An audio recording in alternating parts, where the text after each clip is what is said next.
Diskusi utama Kompas Petang, Perdana Menteri Israel Benjamin Netanyahu memastikan kabar Israel berhasil membunuh Sekretaris Dewan Keamanan Tertinggi Iran Ali Larijani dalam sebuah serangan pada Selasa waktu setempat.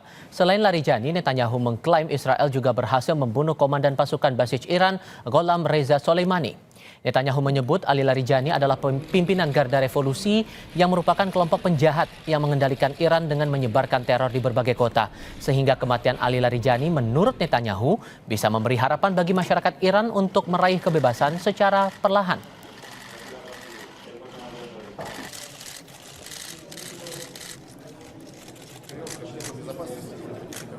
הבוקר חיסלנו את עלי לריג'ני. עלי לריג'ני זה הבוס של משמרות המהפכה, שזה חבורת הגנגסטרים שמנהלת בפועל את איראן. אנחנו חיסלנו לצידו גם את מפקד הבסיס, זה העוזרים של הגנגסטרים, שהם מפיצים טרור ברחובות טהרן וערים אחרות של איראן נגד האוכלוסייה. גם שם אנחנו פועלים מהאוויר עם מטוסים של חיל האוויר, עם כטב"מים, וגם שם פועלים. אנחנו מערערים את המשטר הזה, בתקווה לתת לעם האיראני הזדמנות לסלק אותו. זה לא יקרה בפעם אחת, זה לא יקרה בקלות, אבל אם נתמיד בזה, אנחנו ניתן להם הזדמנות שהם יוכלו לקחת את גורלם בידיהם.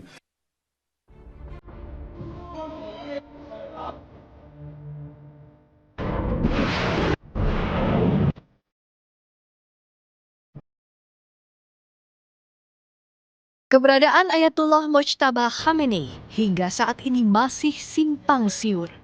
Sejak dirinya ditunjuk sebagai pemimpin tertinggi Iran menggantikan sang ayah Ayatullah Ali Khamenei, belum sekalipun Mojtaba muncul ke publik. Amerika Serikat dan sekutunya Israel masih mencari keberadaan Mojtaba. Amerika Serikat bahkan menggelar sayembara berhadiah bagi siapapun yang dapat memberikan informasi soal keberadaan Mojtaba Khamenei dan para petinggi Iran. Departemen Luar Negeri AS pada 13 Maret 2026 menawarkan hadiah sebesar 10 juta dolar Amerika Serikat atau sekitar 169 miliar rupiah. Selain pemimpin tertinggi Iran, Ayatullah Mojtaba Khamenei, sayembara juga menyangkut Menteri Dalam Negeri Iran, Eskandar Momeni, Menteri Intelijen dan Keamanan Esmail Khatib, dan 7 orang petinggi Garda Revolusi termasuk Ali Larijani yang dikabarkan gugur dalam serangan terbaru AS Israel. Israel mengaku bertanggung jawab atas kematian Sekretaris Dewan Keamanan Nasional Tertinggi Iran, Ali Larijani.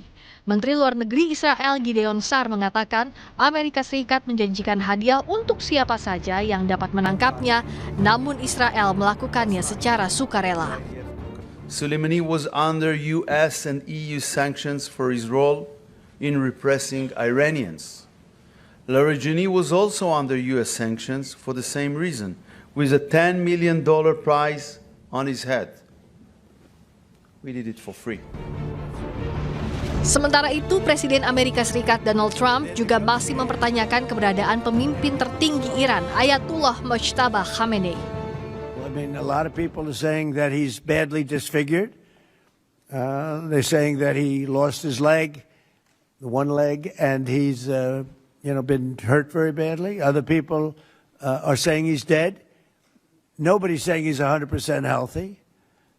And he hasn't spoken because the Ayatollah would sit and he'd spew hate from a form of a throne. But you see him a lot, right? This one we haven't seen at all. So that could be for a lot of different reasons. Namun Iran membantah kabar buruk apapun yang mengarah pada pemimpin tertinggi Iran, Mojtaba Khamenei. Wakil Menteri Luar Negeri Iran, Said Khatibzadeh mengatakan, Mojtaba memegang kendali dan dalam keadaan sehat. I'm not in the business of speculations. You know that. We are just working by facts. He's healthy, he's in charge, and he's doing whatever is supposed to be done by him. Sebelumnya dilansir Times of India, Presiden Rusia Vladimir Putin diklaim secara pribadi menawarkan bantuan kepada Mojtaba Khamenei.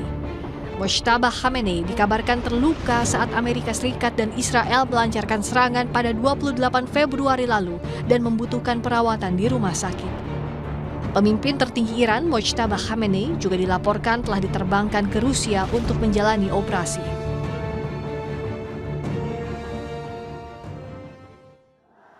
Era perang modern Iran melawan Amerika dan Israel melibatkan teknologi, senjata hingga intelijen. Lalu apa motif Amerika membuka sayembara senilai 169 miliar rupiah demi informasi para pemimpin kunci Iran termasuk pemimpin tertingginya saat ini, Ayatollah Mojtaba Khamenei. Kita akan diskusikan ini bersama Guru Besar Hubungan Internasional dari Universitas Saint Petersburg, Rusia, Kony Rahakundini Bakri, dan Direktur Indonesia Intelligence Institute, Ridwan Habib. Halo semuanya, dengan Tifal di sini apa kabar? Halo, kabar baik. Terima kasih semua sudah bergabung bersama kami kali ini. Bu Kony, kalau kemudian disebutkan ada sayembara nilainya 10 juta dolar Amerika untuk 10 orang termasuk Mojtaba Khamenei jadi target di situ, biar apa sih ini menurut Anda sederhananya, Bu? Buat apa ya gini, Iran tuh harus kita pahami dia tuh punya hierarki power ya. Hierarki power dia pertama dari supreme leadernya, kemudian turun ke Garda Revolusi, lalu clerical elite yang ada di Iran, kemudian juga Guardian Council, presiden, baru yang lainnya. Nah, Iran ini kan kalau ditanya dia tuh sebenarnya nggak diperintah militer, tapi juga nggak sepenuhnya diperintah oleh ulama atau dipimpin oleh ulama. Dia itu negara yang menurut saya sistemnya hibrid ya. Jadi legitimasinya dari agama, tapi kekuatan nyatanya dijaga oleh Garda Revolusi gitu. Nah, artinya Iran bukan negara yang diperintah, sekali lagi bukan militer dan sipil biasa, tetapi bagaimana ketika ulama memberi legitimasi dan Garda Revolusi itu memastikan sistem di Iran tetap bertahan, ideologi di Iran tetap bertahan. Karenanya kalau ditanya tadi kenapa target-targetnya adalah 10 besar itu, karena ke-10-nya itu ada di sana gitu, di urutan hierarki powernya. Tapi kalau sampai masuk dalam sayembara, sementara kan klaimnya AS dan Israel ini punya intelijen yang kuat nih, Bu. Biar apa nih sebetulnya? Ya kalau kayak gitu kan udah pasti ya. Jadi gini loh, Amerika ini kan dari pertama sudah menjalankan Jakarta Method ya, ingin memecah rakyat dan masyarakat Iran. Bagaimana dia ingin pecahkan itu, dan kenapa dia berharap misalnya Reza Pahlavi balik dari Paris. Menurut saya sekali lagi, kenapa akhirnya serangan terhadap Iran dilakukan secara masif, dia berharap Jakarta Method itu terjadi, pecah langsung masyarakat Iran, terbelah dua. Tapi yang diharapkan tidak terjadi karena ketika gugurnya pimpinan tertinggi yang diikuti oleh keluarga besar dan lain-lain, dan cara meninggalnya seperti itu dengan foto yang disebarkan seperti itu dan serangan kepada sekolah anak-anak perempuan yang begitu masif, akhirnya menurut saya jadi berubah, Jakarta Methodnya nggak berjalan gitu loh. Makanya kemudian dia berharap dengan imbalan uang banyak bibit-bibit pengkhianat atau bibit-bibit yang ingin memang Iran dipecah dari dalam itu akan tertarik untuk membocorkan gitu loh. Dan sejauh mana Mas Ridwan Anda menangkap sayembara ini? Pesan apa yang sebenarnya mau dibawa Amerika Serikat dan Israel ini sebetulnya? Ya, sayembara ini tidak akan berdampak apapun ya, karena masyarakat Iran ini mereka sudah melakukan upaya retaliasi terhadap Amerika dan Israel ini sudah puluhan tahun ya. Doktrinasinya mereka bahkan sejak masih anak-anak kecil, masih sejak madrasah sampai sejak SD sampai perguruan tinggi. Dan ini terbukti ketika misalnya Israel melakukan hacking ke aplikasi-aplikasi yang dipakai oleh masyarakat Iran dengan menawarkan beberapa imbalan, ternyata kan sama saja, tidak ada yang kemudian membelot begitu. Memang ada beberapa ground operatif dari Mossad sendiri yang memang sudah berada di dalam Teheran. Itu ya, tetapi kalau yang dari internal Iran, saya kira tidak akan terlalu berdampak ya. Sebagaimana disampaikan oleh Menteri Luar Negeri Araghchi bahwa Iran ini sebuah sistem negara. Jadi membunuh satu orang itu tidak akan mengganggu sistem itu sendiri. Jadi ketika misalnya Trump dengan bangganya mengatakan sudah membunuh Ayatullah Ali Khamenei, ternyata sistemnya tetap berjalan, perlawanannya malah tambah drastis. Kemarin Netanyahu mengatakan sudah membunuh Ali Larijani, ternyata perlawanannya juga makin masif. Dan padahal pada hari ini bahkan Mas Tiva, itu sudah diuji coba rudal balistik yang meluncur dari bawah tanah gitu. Ini underground rudal ya, ini baru ini. Jadi underground rudal seolah-olah tidak ada peluncurnya, tiba-tiba rudal ini menembus dari bawah tanah dan langsung meluncur ke arah Israel. Jadi sebenarnya sayembara apapun, sebesar apapun, bagi masyarakat Iran itu akan tidak terlalu berdampak ya. Karena mereka sudah lama. Tidak terlalu terdampak, tapi ini apakah model baru juga di tengah konflik? Karena kan selama ini kita lihat adu-aduannya adu-adu teknologi sistem pertahanan dan intelijen begitu. Ya, bounty ini kan sudah metode lama ya. Dulu waktu misalnya era Al-Qaeda juga ada bounty, kepala ini berapa harganya, kepala itu berapa harganya. Itu kan supaya merusak soliditas di internal lawan ya. Itu salah satu metode intelijen yang disebut dengan metode MICE atau metode melakukan penggalangan menggunakan money. Jadi ini salah satu saja, salah satu teknik yang digunakan. Tapi ternyata gagal untuk Iran karena memang mereka masyarakatnya sudah terlatih puluhan tahun dalam represi sejak tahun 1980 bahkan mereka sudah tahu bahwa siapapun yang wafat itu sudah ada penggantinya. Dibunuh ini nanti sudah ada sistem layer-layer berikutnya dan tidak akan mempengaruhi perlawanan Iran. Dan seyakin apa Bu Kony kalau melihat sayembara ini akan betul-betul dibayar tuh 10 juta dolar kalau ada mereka-mereka yang menemukan Mojtaba Khamenei dan posisinya, sementara klaim yang selama ini kita ingat intelijen dan teknologi sistem pertahanan AS Israel ini diklaim kuat, kalaupun ternyata ada yang dapat, serius nggak dikasih 10 juta dolar ini menurut Anda Bu? Kalau itu jawabannya sederhana aja. Barusan pada saat pembukaan acara ini kan ada press release-nya Amerika Serikat tuh, saya lupa tadi siapa yang bicara. Tapi kan dia bilang apapun yang terjadi sekarang they get it for free gitu. Ya jadi buat saya jelas lah itu cuma bujukan tapi belum tentu akan terjadi. Tapi gini yang saya mau tarik juga adalah terlepas dari sayembara, kita tuh mesti lihat ya dalam konflik Iran ini eskalasi itu nggak bergerak lurus. Dia tuh bertingkat ya dari bayang-bayang. Salah satunya sayembara ini dia tuh masuk bayang-bayang lah. Kemudian karena dia terikat kepada proxy sistem yang sedang dibangun di sana. Nah yang kemudian kedua adalah bagaimana misal negara efektif dan kemudian bagaimana menguncang sistem energi global. Sebenarnya inilah menjadi kata kunci dari perang ini. Ketika konflik itu akan menjadi regional, itu akan targetnya ke sana dan akan berubah menjadi krisis peradaban karena bukan hanya region itu yang akan kena, tapi seluruh dunia. Nah, kalau kita lihat sekarang misalnya, Iran itu punya ekosistem tekanan lewat jaringan misal yang sudah makin canggih ya kan. Terus milisinya juga makin hebat, operasi intelijen keren, drone, cyber dan lain-lain.